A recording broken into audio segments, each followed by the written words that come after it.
What was my most surreal moment in PR? That's easy. The one and only time I had a one-on-one meeting with Mr. Rogers, the Mr. Rogers, and the topic was a complicated business matter.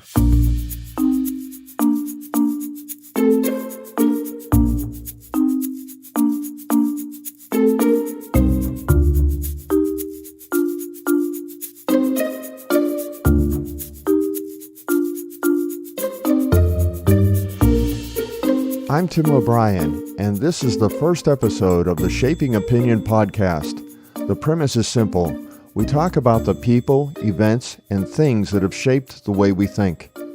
Usually we'll have a guest, but today, since this is the first episode, I thought I'd kick it off with my one and only experience with someone who has shaped opinion.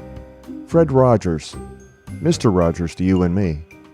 I handle corporate communications, and on one project I was handling something that involved an organization that Fred Rogers' organization dealt with.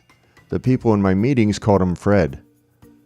We were handling the situation well, but in the meetings somebody said, Fred, and I use air quotes around that, wanted to be briefed on what we were doing. So I was elected to give him the briefing. When I got to the offices where he worked, someone told me he would be with me in a minute. Then they escorted me to an empty corner of the open cubicle office space. I remember the lighting being very un-office-like. It felt more like a living room with no overhead fluorescence pounding down on me. In less than a minute, I was introduced to this living icon who greeted me in a shirt and tie with an outstretched hand. I won't even attempt to do an impression of him, but he said, "Hi Tim, nice to meet you, call me Fred." And that was it.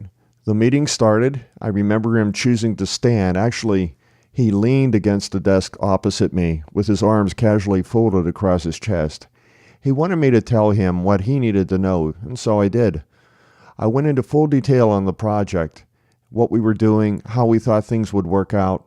I chose to stand as well, but not lean. I may have come across as more earnest than normal, but that's what you do when you meet with Mr. Rogers.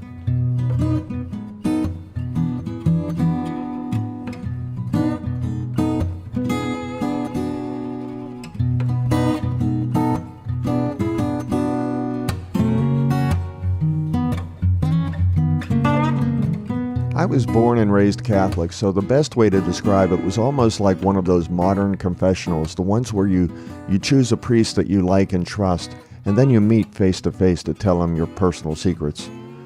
What struck me to this day was the way Fred Rogers asked piercing questions that showed his street smarts. I mean real street smarts, while still being the exact same person that I saw so many times on TV. He was real, he was true, authentic. Nothing escaped his powers of observation. At the end of the meeting, I'll never forget what he said to me, as innocuous as it was, mostly because of how it made me feel rather than his actual words. He said, "Well, Tim, it looks like you have matters well in hand. Best of luck to you." And with that, we shook hands and I left. I might have had a childlike bounce in my step as I walked to my car. That night, I remember sitting with my wife and our two boys, who were 7 and 4 years old respectively at that time.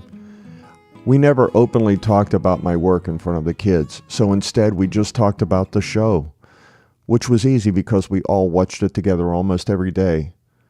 And in my mind, I started to reconcile the difference between the man on the screen and the one I had just met that day in person, and I knew there wasn't one. I can't say that I've met a lot of famous people, but I have met some. But I can honestly say that this was the only time where the public persona was as honest and true as the man I had met in person, and that the man I had met in person was the real deal, and not just keeping up appearances. And I learned something. I learned that authenticity is the most powerful communications tool there is. By the way, I never did call him Fred. He'll always be Mr. Rogers to me.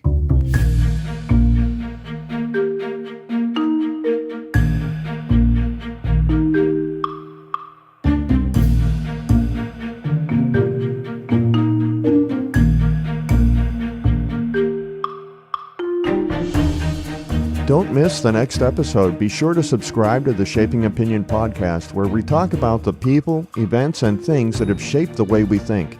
Until next time, I'm Tim O'Brien.